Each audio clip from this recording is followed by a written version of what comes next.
702.5 in Las Vegas, it's time to come together.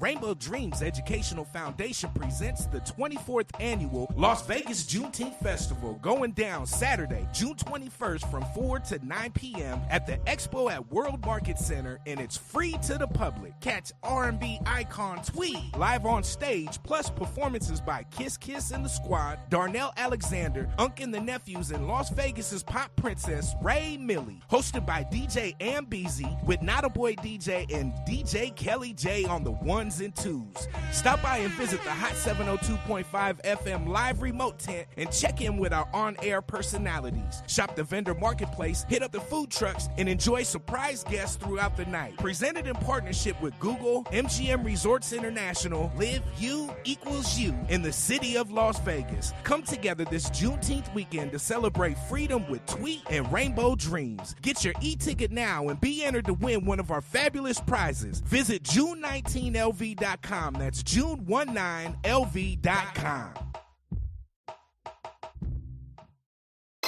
Keep your radio dial right here. You're locked into the hottest news station on the planet. Hot 702.5 in FM sound. Blazing today's hip-hop, R&B, and pop music. Keeping your radio on fire. Bringing you the hottest, realest, riskiest talk shows live 24/7 on hot7025fm.com. Hey y'all, it's your girl Cheryl Underwood, and you're tuned into the hottest news station on the planet, Hot 702.5.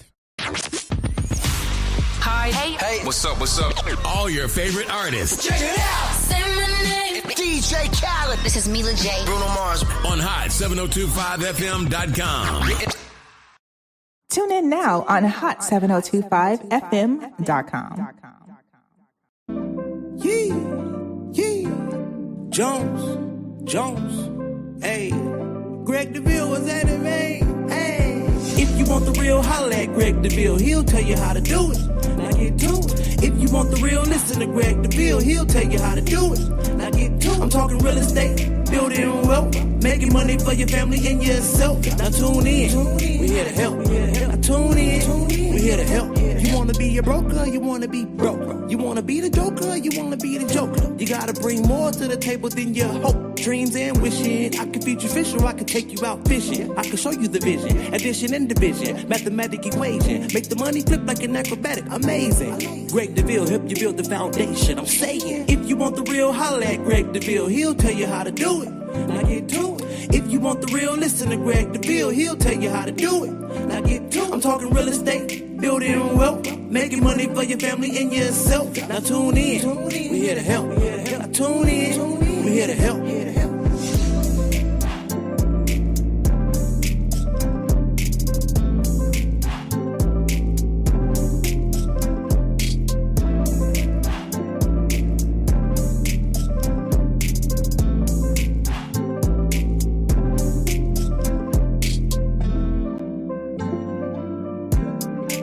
All right, Las Vegas, here we go. It's 12 o'clock on a Wednesday on the dot. Not in the drop top today, a little too hot. Let's have some fun. I'm so excited to be back live on the radio. Shout out to Tara Gordon. She stood in for me last week, the travel boss. And I hope you got some great information from that. Tara is, she's great at helping me when I need to go. I'm going out of town. I got some things I have to do. She can set it up and just tell you, here's what you need to do. Here's your itinerary. And so, again, whether you're traveling or you want a family reunion, whatever you're looking to do, I want you all to know travel boss Tara Gordon is very good at getting what you need when it comes to travel, whether you want a cruise, you know, there's the festival coming up here in New Orleans. So there's a lot available. She can help you gather your trip. All exclusive. All right. So again, the travel boss. She's right there on IG. Tara Gordon, the travel boss. So hey, good afternoon, everybody. I'm Greg Deville. I want to welcome you to the Wealth and Real Estate Talk Show every Wednesday at 12 o'clock. Right here, Hot 702.5 FM. We are excited to be back in the studio. We always want to talk things real estate and wealth. Now, you know, it's not just real estate. It's wealthy things. It's things that, you know, help you gather your mindset, right? Because it's all about a mindset. Today, I've linked up with a couple great individuals in the community, and one of which many of you may or may not know, his first term as Assemblyman, and I want him to tell his story. So let me introduce to you Assemblyman Javon Jackson. He's live in Philly right now with us. Hello, Javon. Assemblyman, how are you, man? Man, I'm doing great. I'm out here in Philadelphia right now. It's not too hot. You could definitely drop the top. Doing some criminal justice reform work and advocacy. You know, session ended, I believe, last week, about 7 days, and just getting right back to the work. Right. So here's what I'm going to ask of you. So those that may not be familiar with you, tell us a little bit about yourself and how you became or desired to become the Assemblyman here in the state of Nevada, and what your district are you with? Yes, sir. My name is Javon Jackson. I'm born and raised in Las Vegas. You know, my family, we all come from the Northtown West Side, and you know, I represent Assembly District 6, and I want to say that, you know, my lived experiences is what got me into office and got me motivated to run for office. Often when we think of someone who runs for office, we think of someone that has this perfect story. You know, someone that went to college, got their bachelor's, got their master's, became a lawyer or something. Yeah. And, you know, my story is a little different. At the age of 19, I started my first business. I was a successful entrepreneur. And I want to say being young and naive and a little bit of arrogant. And you kind of, you still learning life at that age. But I thought I had it all figured out at the age of, you know, 21, 22. And I started experimenting with, you know, certain drugs, and all it took was one time. And I literally lost my mind. And so I went from the successful entrepreneur to someone that was battling with mental health, battling with their own self. There's a point in time that I couldn't even speak. You would talk to me and I wasn't able to speak back. And, you know, and my mental health problems deemed me unstable. And, you know, I got involved in and out of the jail. And, you know, I ended up incarcerated for a conspiracy of a violent crime. And, and it's unfortunate to say, the criminal justice system saved me. You know, going to jail, going to prison, it saved me from my own self. And I'm not saying that this is a tool that we should use to save ourselves. I just wish there were more things that, you know, free mental health services, free housing for those who are experiencing a mental health crisis. You know, I wish those tools existed. But, you know, I went to prison for about 2 years. I served as a wildlife firefighter while I was incarcerated, and I was able to regain my mental health. You know, I know it's a scripture in the Bible that, you know, I don't look like what I've been through. And so, you know, I was released in 2018. I got involved with the Mass Liberation Project with Leslie Turner and Jagada Chambers. And from there, that's where my political career and my aspirations began to grow. Oh, wow. Wow. You know, man, that's an encouraging, wonderful story. And it brings hope to those who've had challenges in their youth, right? As a young man, even when you're a young adult man, right? 21, I believe you said you got into trouble. And I much have that same similar, you know, 19 for me as well. We went through that. But it doesn't mean we can't be the most successful person in as one of the most successful, right? So I commend not letting where you were hold you, but you where you are today by the grace of God. So, man, thank you for sharing that. Now, I understand as you were in Carson City that there were some bills. Talk to me a little bit about what your hopes, what did pass, what you were expecting, and what some of maybe the other assemblymen were looking to pass that kind of fits in your scope of, you know, what you're expecting to do as well. So I ran my campaign off of criminal justice reform, mental health, and affordable housing. I really felt that housing was the number one issue in my district and in the state. So I did run a housing bill, and it made it through. It made it out the first house. It made it out of Ways and Means, which is a money committee, and it got to the second house, and it just didn't have enough time to get passed through. So the housing bill was it's these things called ADUs, accessory dwelling units. Dwelling units. Some may know them as tiny homes, but an ADU is different. An ADU is a part of a primary residence. So the bill was, if you put your ADU on Section 8, that you will be tax exempt while you're renting that ADU on Section 8. And I thought it was a great bill because, one, it helps property owners, and then two, it helps the most vulnerable populations find housing and security. And I thought, and three, it addresses the housing insecurity, and it kind of puts a solution into the people's hands instead of waiting for developing housing, affordable housing, and things like that. Unfortunately, that bill did not make it. I did have a few bills around criminal justice reform, and I know AB 321.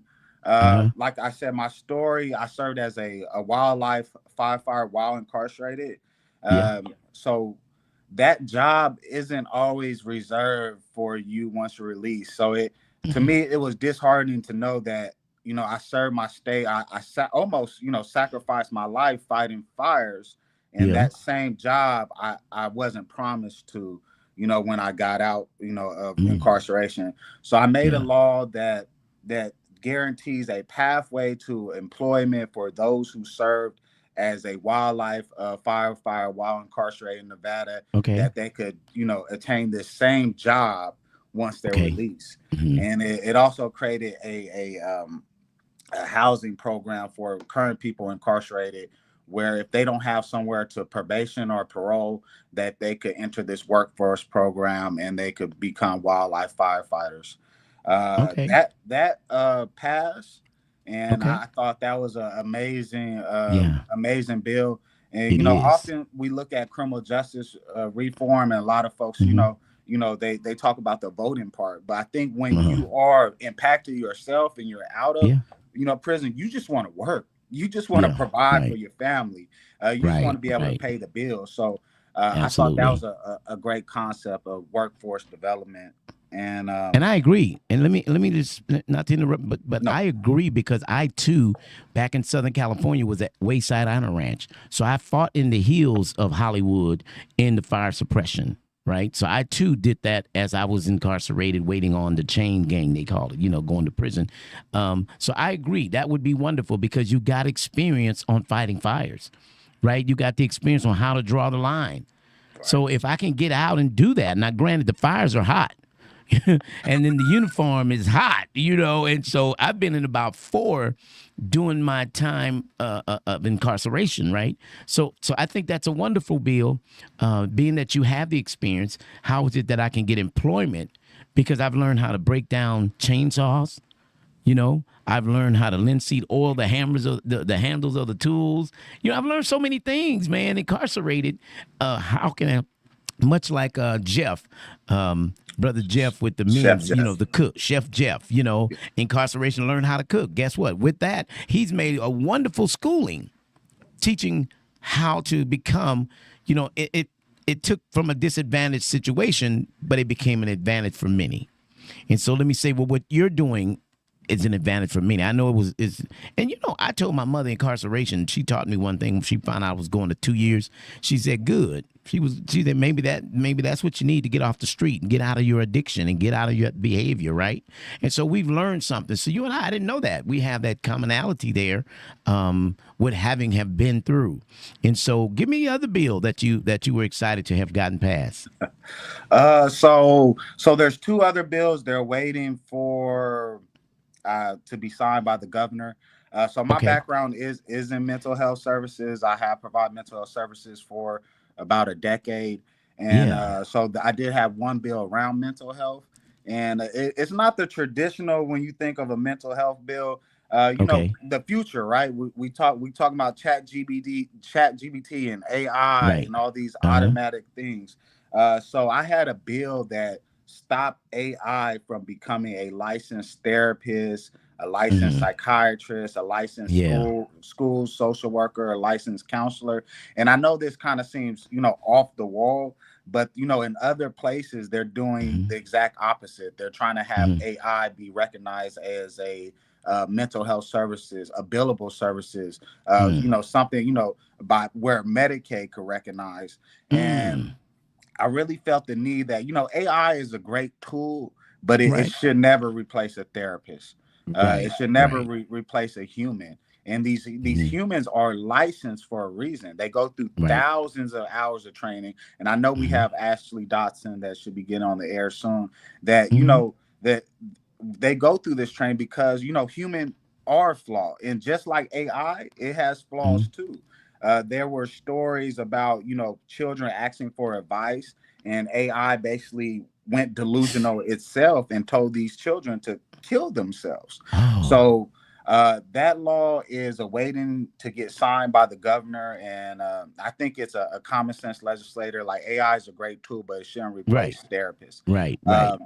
And then one of my other bills that I'm waiting to get, signed by the governor, which I'm not really sure if it will be signed, is it's a bill around court attire. Some individuals, especially eviction court, some individuals get denied entry to court based off their attire.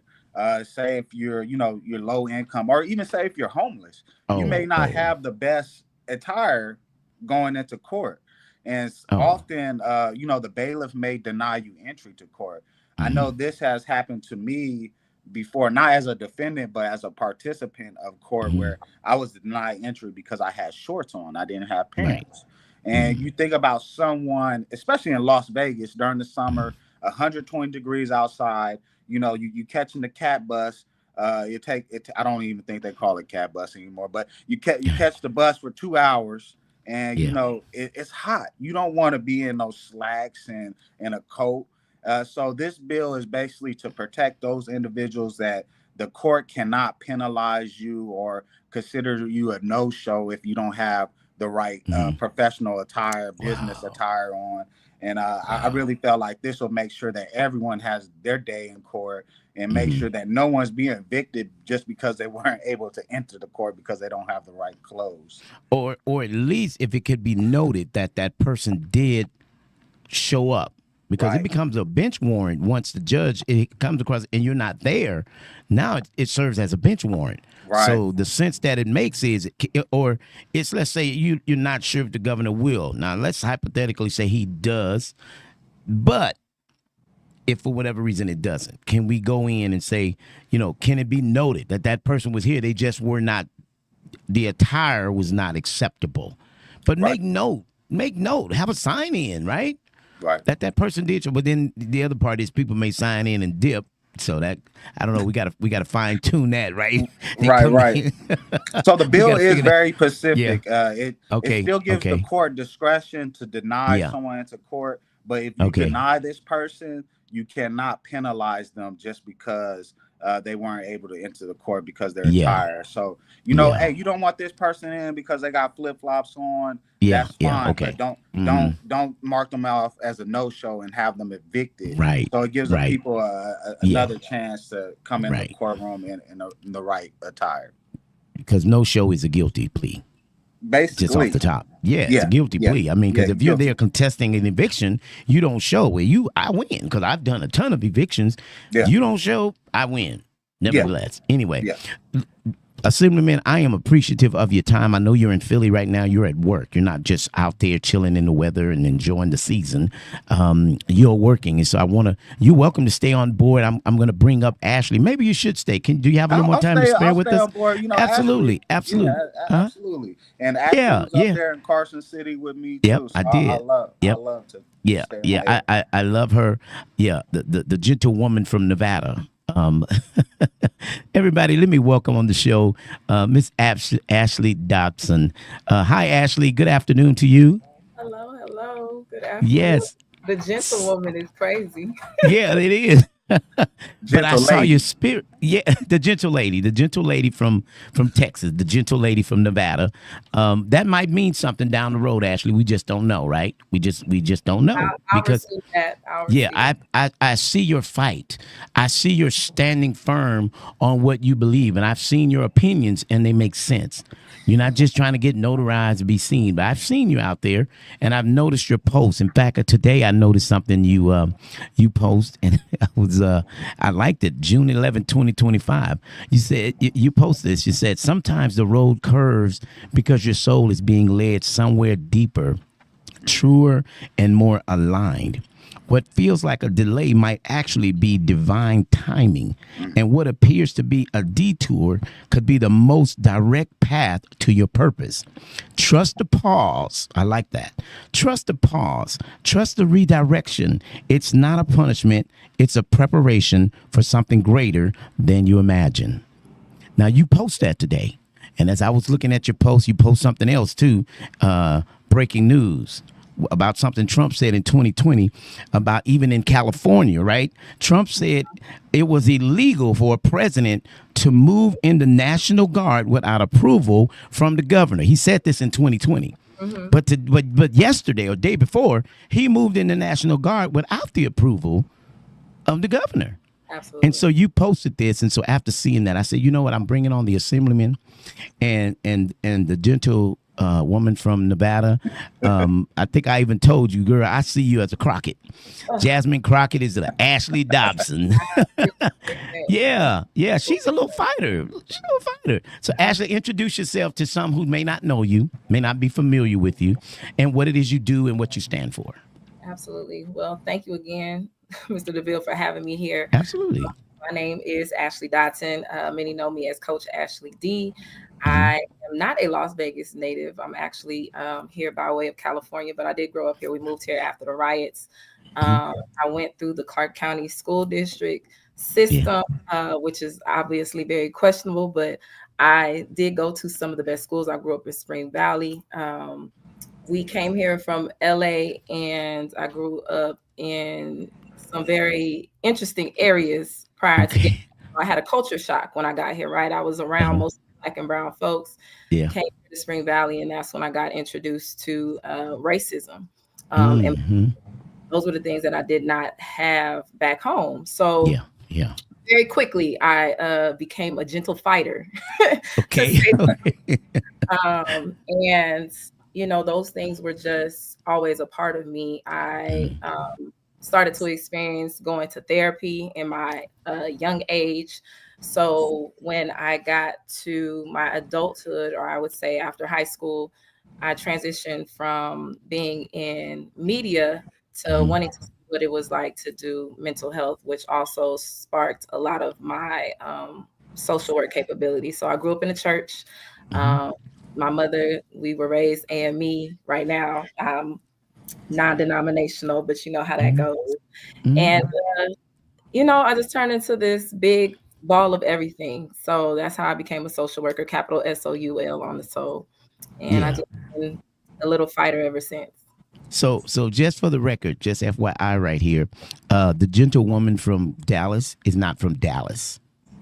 She migrated to Dallas. So much like your story. Now, again, because you talked about mental health, and as you know, the assemblyman got a bill that he was working on about mental health. Yes. And so that today also made me think about having you to come on too. So we got a male and a female perspective. Now, you're a coach. Talk to me a little bit about being a coach and what you specialize in as a coach. Absolutely. And of course, shout out to one of my favorite assembly persons, Jovan Jackson, because he did it. I actually had the opportunity to speak on that bill from my therapeutic perspective. I am a licensed master social worker. I did, like he said, thousands of hours. I still am practicing. I coach. And I really think that as a human in the human experience, we have to focus on our mind, body, spirit, and that ultimately, of course, advances our finances. So I believe all of that is encompassing of one.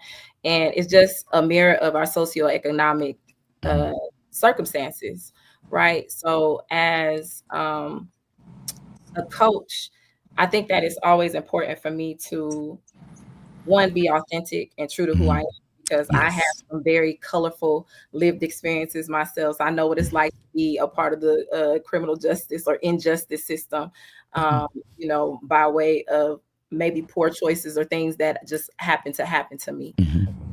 And then also being a mother and a woman who has been in a long time relationship, a friend, a businesswoman, you know, all of those different things take a toll on our mental health. And I believe that it's important that we practice wellness around it, because we do experience things that will put us in positions to not live the healthiest lives.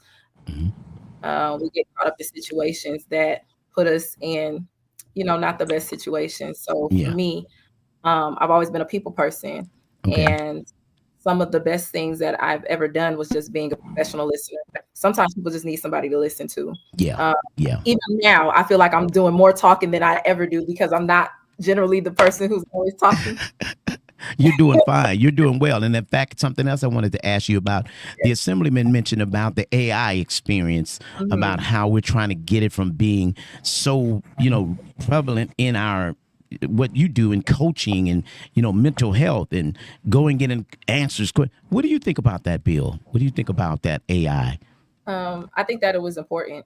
As much as I do believe that AI is a great tool. Absolutely. And it's to utilize, you know, even for people who want to have an experience where it's actually talking back to it as if it's a friend. I can understand from that perspective, because not everybody has people that they can talk to or genuinely have conversations with. However, it does not have feelings. It does not make certain decisions based on what we believe to be moral or right. It does not necessarily have an ethics code that it follows. It has been fed information from, you know, billions of people at this point, and not even just the whole person who has the conversation with it. You know, even as a media person and journalist perspective and a writer, that tool is helpful for me, because things that usually take me 2 hours to write, I could get it done in 5 minutes, you know, just by putting the ideas that I have in it. But for it to build and cultivate relationships, I believe it gives people an alternative reality that does not exist, and it will put people really in harm's way. So I'm grateful that that bill is where it is right now. I'm hoping it does get signed. You know, the governor needs to give us some more wins, because I haven't seen as many as I would like, but that one definitely needs to be one. Absolutely. So, Assemblyman, she mentioned that she could what would normally take so much time to write, she could do it in less time. So when you have something that, you know, is taking you some time, we know that we have Ms. Dobson here who can put it together in a little no time. So maybe we might be making something happen right here between the Assemblyman and the beautiful woman from Nevada. Well, we say Nevada, right? Because that's where you are. It's fine. We understand.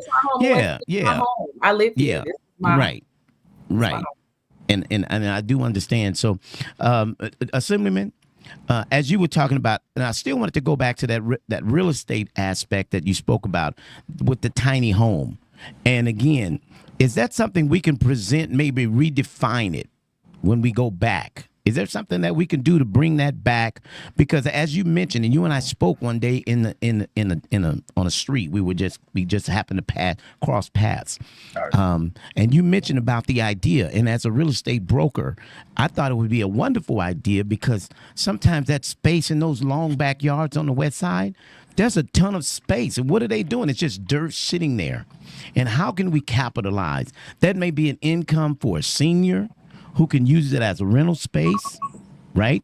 Or we could say to a family member who may be able to have their own little private space. Can we bring that back again, maybe again, redefine, make some tweaks about it so when we go back? Can we do that? Is that possible? Yes, sir. So currently you can't put an ADU in your backyard. You know, you go through the city council process. So right now, if people want to get ADUs, they can put them in their yard. And like you said, it helps, you know, your family members, your auntie, your uncle, mom, dad, your grandmother, kids, your grandmother. Because she wants her independence. She don't want to live in a house with you. but she'd have her own sense of independence because it's her space, right? Right. And then you got young kids right now are making $50,000-$60,000 a year. And they can't even afford to get an apartment. So so you could definitely get an ADU right now. I'm going to bring the bill back. And I think the biggest factor of why it didn't get through, besides timing, is the tax exemption of the ADUs on Section 8. No one really knew how that would fiscally impact the state. Because, you know, we make a lot of revenue off of property taxes. Right. And so if we're tax exempting these ADUs, we don't know the fiscal impact. So, you know, there's different ways to get past that. And I definitely want to speak to, you know, the people who supported me. But maybe, you know, in this next legislation, we put a cap, you know, only 50 ADUs, the first 50 ADUs, just so it could be more of a study, see how it could impact, and so we know the fiscal impact. You know, we're only gonna start with 50 or 100. So there is creative ways to bring back legislation, and just because it failed once, it doesn't mean it's just over. So that's my ideas around it. Okay, and this is the tiny home, the boxables. We're still waiting on the boxable homes, right, to get the approval. They haven't got the approval. You can purchase them. They're just not approved in Nevada as of yet. And that's kind of the same idea when you talk about the tiny home, right? Yeah. Now, what are we looking at when it comes to plumbing? So we're having to run plumbing over to it. And so that expense that it costs, that's something that will be incurred on the seller or the owner of the property. Correct? Right. Correct. Okay. It just depends who you get it from. I know you mentioned Boxable. That they are one manufacturer of tiny homes. They actually have a in-house financing that you could use, you know, for those things. Because you could get the tiny home and it may cost, you know, $30,000, $40,000, but you still have to connect. That may cost, you know, $5,000, $10,000. The way that the tiny homes are set up, they're very accessible to have those hook on for power, plumbing. So it's an easy connect, but it still costs money. It's still going to cost you some money to do, but it's still a lot more affordable than you know, buying a home, and even renting right now. Renting, you need the first and the last and the current. So you need about $6,000 in your bank account just don't get me started. You know, don't get me started on that, because you know I am opposed to rentals. You know, I had a gentleman, I sold his home because his wife was pregnant. They needed more space. They had a 2-bedroom. She was pregnant and they needed more space. He's a veteran.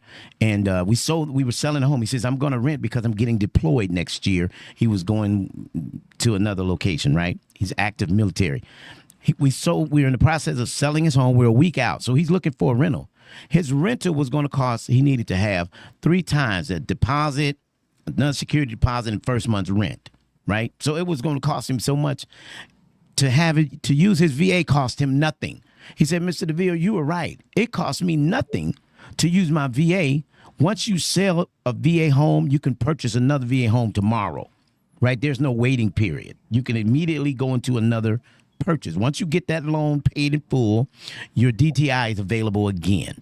So he said, you know what? I might as well just purchase another house and save the nearly $7,000 to rent a house for 1 year where he could use his VA free. So when you mention that as a real estate broker, if you're a veteran, you're listening to our show, keep in mind, the end of the day, you're a veteran, no money out of pocket.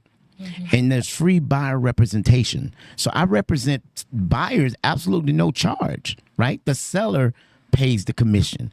So thank you for bringing that up, because, again, what it may cost to put that boxable back there or that tiny home could be minimal. Now we need to figure out, to a person with a fixed income, how do we get that? Maybe they can't afford to get that process loan. Like you said, it may cost $5,000 to get that plumbing back there, right? We need to figure out how that can be maneuvered, right? What does that look like? We need to see financing, how we can, because it's not enough to get approved for it, but I can't get it because I can't get the power back there. So we'll talk more about that. That would be because, again, there are a lot of homes in your district. They have huge yards. Yes. And I think it would be phenomenal for people to be able to put those back there, and sometimes it could be used for a rental property. I agree. Because I agree 100%. And that the idea did come from, door knocking in my community, and I seen that mama, grandma, great grandma, children all living in the same home. Right. You got generations of family living in the same home, and yes, they have a big front yard, they have a big backyard. Right. And then and it was also building equity in these communities that haven't seen the same equity as Green Valley, Silverado Ranch, Summerlin.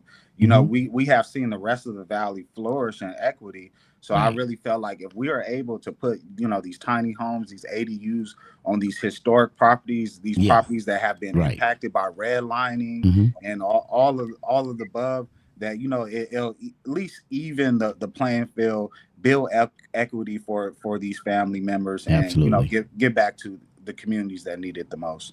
Absolutely. Ashley, if I had to ask you, what is one fight that you really are passionate about right now, that you could share with the listeners, that you are really supportive? What's on your heart? Well, I would definitely say most likely the crime bill, the governor's crime bill, is top of my list. Although it didn't make it out due to a filibuster, there was still enough votes for it to get passed. That right there is very concerning for me, because the fact that mass incarceration is a thing. They literally want Black, brown, and low income people off the streets. And that's very problematic when we are, supposed to have this constitution that provides us with freedoms, equal access to these things, right? Yet they try to find every way to prevent us from reaching those things. The American dream is not so much of a dream, nor is it American in the sense of what has been defined. So for me, I'm concerned because if there's a special session, the bill will come back introduced with other language, with a different number, and then people got to do their homework again, right? But that to me means that we need to be talking to our legislators. We need to be talking to these people who did decide to put a stamp on that, because it makes me question, who are they fighting for? These are the same constituents that live within your jurisdictions, yet there's some people who are going to have choice decisions that are made, or they just live in life, and certain things will be, I would say, put harsher penalties on, for certain things that they've already been. There's so many words that I'm trying not to curse while I'm saying a lot of these things. That's that passion want to come out. See, I want to tell you, like, I feel it. I'm trying to be gentle, as you said, to say the least. There's some people who need to be questioned, and then there was a voter ID bill. I know some people argue you got to be ID'd everywhere you go, but then it's also just another barrier to access. And then, of course, housing. We just need to make things make sense. I am very concerned even for our brown brothers and sisters, and even our Black brothers and sisters, with this ICE situation. I think it's crazy. People don't have the right to do peaceful protesting any longer. You don't have the right to your First Amendment. You can't say what's on your mind without, someone trying to cut you off and silence you, and then using force to do so. So we're in some very interesting times. I agree. I agree. Grandmother would say. I agree. But here's the problem I have with our protests, right? Peaceful. The operative word is peaceful. What happens with the clowns who get out of hand? Because Los Angeles started out peaceful. The pastors, the leaders were there. In fact, one person got arrested. He was part of a union and got arrested just for peaceful. But you get these idiots who go outside and break windows and who do things. Now you got the police getting in an uproar. They're throwing rocks. It's supposed to be peaceful. We're standing our ground for a point. We're trying to make a point. We went beyond it now. I wake up on yesterday and I found out LA is everything but on fire. They've torn up, they're graffitiing the buildings. Come on, you guys. It's not peaceful protests, right? So how do we, and that's a question I have. How do we all come together? Who's the voice say, let's keep it together? Let's not get out of hand. And I know Javon want to answer that today. Yeah. So for me, and our brothers and sisters, whether they make some poor choices, Okay, say it nicely then. Help me I would out. have to say a lot of this stuff is being incited, right? Because if it's peaceful and then we bring these alternative folks into the protests, now we're inciting things. We're making it to where people feel like they have to be on the defense, right? Yeah. Yes, we do have some people who like to protest in alternative ways. And I believe that some of those things are revolutionary. Sometimes we do have to be disruptive. Do we want to vandalize other people's property and things of that nature? Not necessarily, but it does bring additional attention. Does it bring violence? Yes, it does. So it's always S22. Again, remember, I moved here after the riots in LA. That definitely was incited, but it was because of the fact that there was a judgment made where four police officers were let off after brutally beating a Black man. I'm not with that. So if it means that I gotta bust some windows and some other things for people to understand how I feel, I understand. And yes, I said that on record. Y'all gotta remember, I just look like this. Now but herein lies don't vandalize nobody's stuff, but sometimes disruption has to happen. But herein lies the problem when we talk the vandalism. So people lose their business. Times have been tough, and for you to break out windows and to steal the product, and we're already having it tough to get the sales, and then now you've given me more costs. Some of these people never make it back to their business. I would like to see where, and Assemblyman, I want you to elaborate on this as well, but I'd like to see real peaceful. Let's stand our ground, because now what you've done is you made it. Now we got a curfew. From 8 p.m. to 6 a.m., you can't walk nowhere. You can how nice the weather is, you can't take a walk, right? The whole city's on a curfew. And then if you're seen, not to mention peaceful, why am I in jail? It was just peaceful. Now you're in jail. Now you've incurred more costs because now you got a bail, right? And to those who are, whatever else comes about, you caught a case. Come on, peaceful. Come on, let the Assemblyman. Where you at on that, Assemblyman? Tell me here, because Ashley, and that's why I brought her on today. I love the fire. I love the passion. Wonderful. Now, the Assemblyman, where are you? I told you, the gentlewoman from Nevada. Yeah, she's a fighter, and we love it. She's a Jasmine Crockett. I will start with the Dr. King's quote: "A riot is the language of the unheard," and I won't say it's not right to bust out windows. It's not right to damage properties. But when you literally see children and people being kidnapped off the street and you have no power to do anything about it, what can you do? You want to stomp your feet. You want to clap your hands. You want to, because at that point you feel powerless. And the only power you may get is from, unfortunately, breaking a window, throwing a rock at a car. And it's unfortunate that that's the only way that you could express yourself and be heard through our government, because sometimes if you don't do that, it's just business as usual. They're still going to kidnap kids off the street. They're still going to take people off the streets. And so I would just say that's just the expression of the unheard. And one thing, I'm born and raised in Vegas, but LA, I have realized, is my neighbor city, and I have a lot more in common with LA than Reno, than Carson City. And the one thing I do know about LA, if they wasn't peaceful, we would know by now. And trust me, it could have easily went, if these wasn't peaceful protesters, on day one, someone would have been shot. Someone would have been hurt. Someone would have been killed.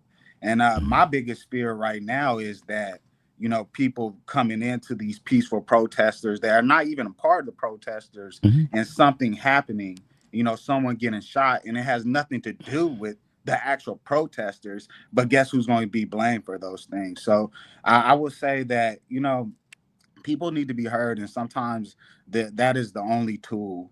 And it's unfortunate that we have to rely on these tools, and it's not fair to the business owners and everyone else, but can I just add that I think it creates more havoc, right? I think it creates more havoc, because now you throwing rocks at the police. Now you're getting arrested for violence on an officer. Now you just caught a case. What did we get from what we've done? What have we gained? So what we're fighting for, we now add more to the fight.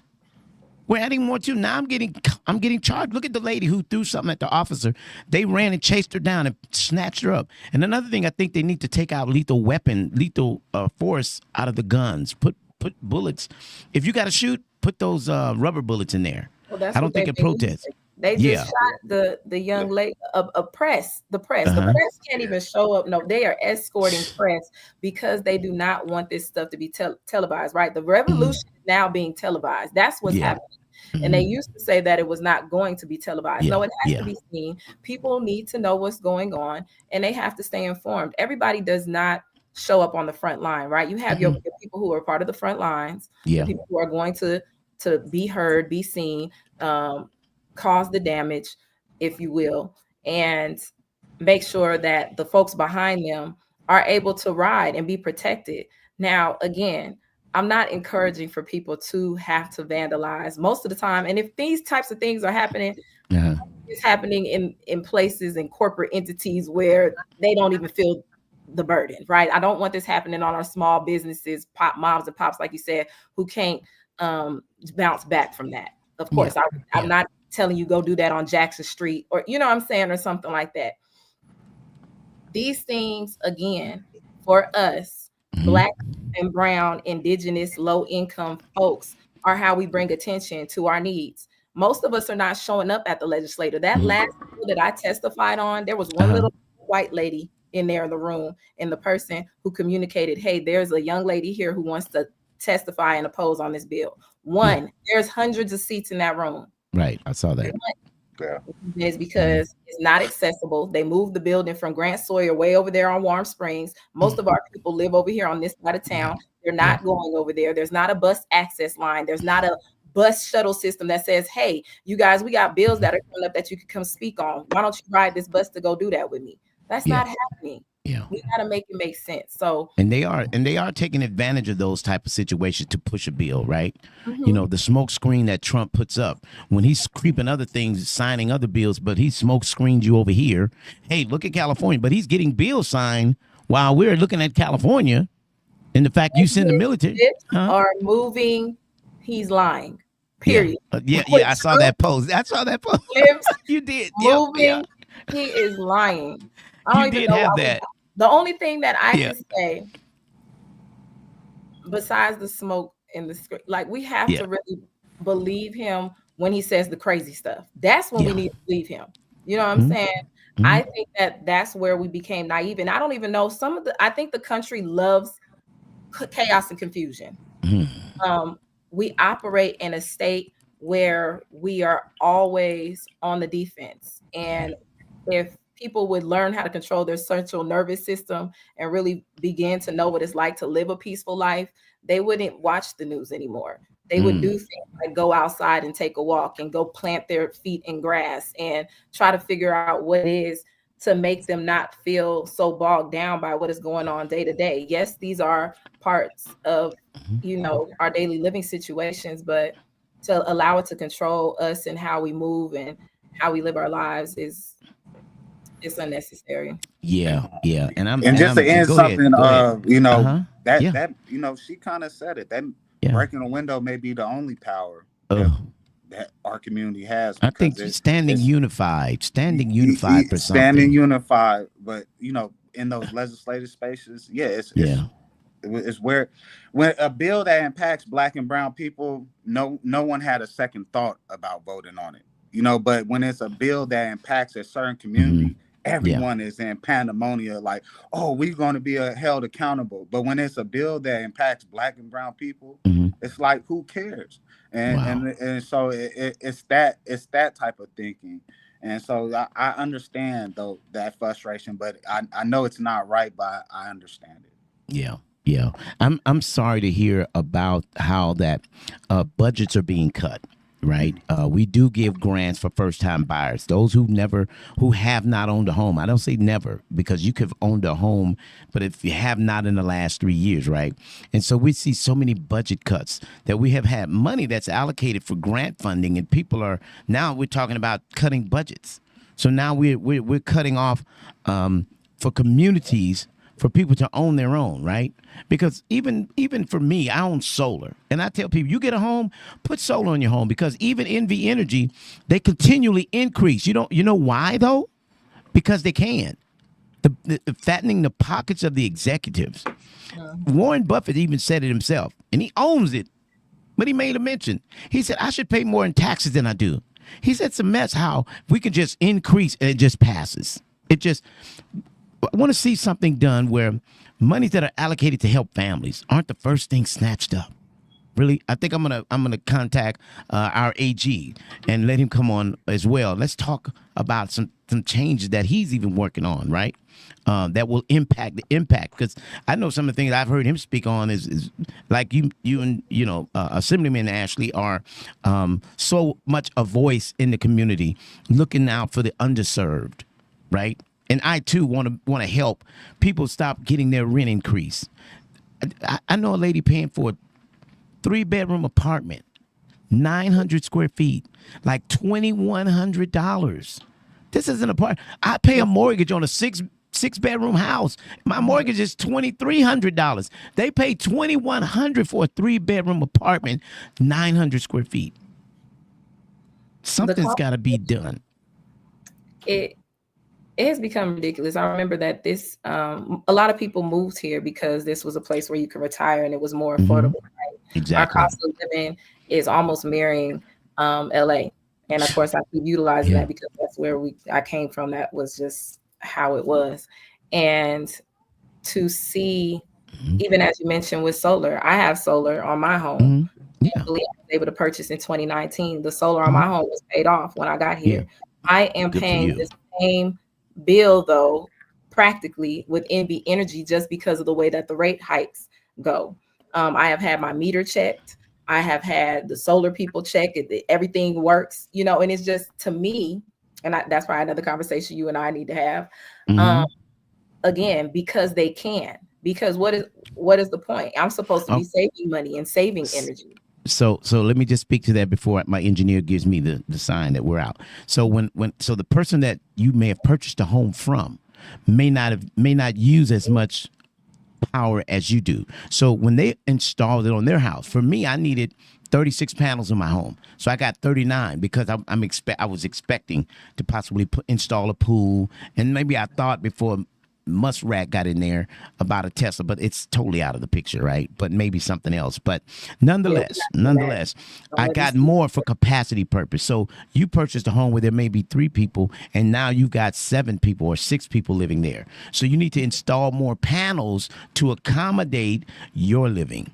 So we'll talk more about that. But when I'm hearing people saying I'm paying for solar panels and I'm paying for NV power, it's because we're not producing enough energy. So we'll talk more about that. And anyone listening today, and you're having that issue with you got solar, but you're also paying an NV Energy bill. Let's talk about contacting solar, installing more panels to accommodate. All right, that's going to be one of the things we want to look into doing. That's why I talk solar on renewable energy, powerful stuff. I pay one bill, one flat, $269 a month for the last 2 years. I have not paid a power bill. I give $13 to NV Energy, and that's for that cord to come from the post to the house. And so I want to tell everybody, and I'm passionate about renewable energy, and I'm passionate about mortgages, because if you could pay rent, and then guess what? Next year, when the lease is over, they go up again. I paid my mortgage this morning, $2,340. And I've got a 3,000 square foot home. $2,300. Why are you paying rent on a 900 square foot apartment? So we got to put a rent, and an assemblyman, maybe that'd be something we can talk about too, is getting a rent cap, right? We got to somehow do something about this because it's going crazy. But anyway, I got my engineer. She just gave me not the finger, but we got to go. I want to thank both of you. I want to thank both of you for your time. It was fun. I'm so excited to have had you all to come on today. Thank you so much, and we'll do it again. I want to talk to you all outside this week. Let's talk. Jackson, happy Father's Day to you, man. Thank you. Enjoy it. Do your best. Ashley, we appreciate you. You all have a wonderful weekend. Be safe. Talk to you soon, okay? Thank you guys so much, lady. Thank you, gentlewoman from Nevada. Thank you again. Have a good day. So Las Vegas, listen, I appreciate this time here at hot702.5fm.com that we were able to talk and discuss some of the things that we've seen pass and some that didn't pass, and to hear opinions of people who are passionate about the community. So again, I'm Greg Deville, the broker owner of Deville Realty Group, Deville Solar Marketing Group. Until I talk to you next time, I'm here every Wednesday at 12 noon, Hot 702.5 FM. And until I talk to you next week, fathers, have a wonderful Father's Day. Enjoy with your families. And until then, we talk next time. May God's best be yours. Yeah. Jones. Hey, Greg Deville was at it, man. Hey, if you want the real, holla at Greg Deville. He'll tell you how to do it. Now get to it. If you want the real, listen to Greg Deville. He'll tell you how to do it. Now get to it. I'm talking real estate, building wealth, making money for your family and yourself. Now tune in. We here to help. Now tune in. We here to help. You wanna be a broker, you wanna be broke. You wanna be the joker, you wanna be the joker. You gotta bring more to the table than your hope, dreams and wishing. I can feed you fish or I can take you out fishing. I can show you the vision, addition and division, mathematic equation. Make the money flip like an acrobatic, amazing. Greg Deville help you build the foundation. I'm saying, if you want the real, holla at Greg Deville. He'll tell you how to do it. Now get to it. If you want the real, listen to Greg Deville. He'll tell you how to do it. Now get to it. I'm talking real estate, building wealth, making money for your family and yourself. Now tune in. We here to help. Now tune in. We here to help.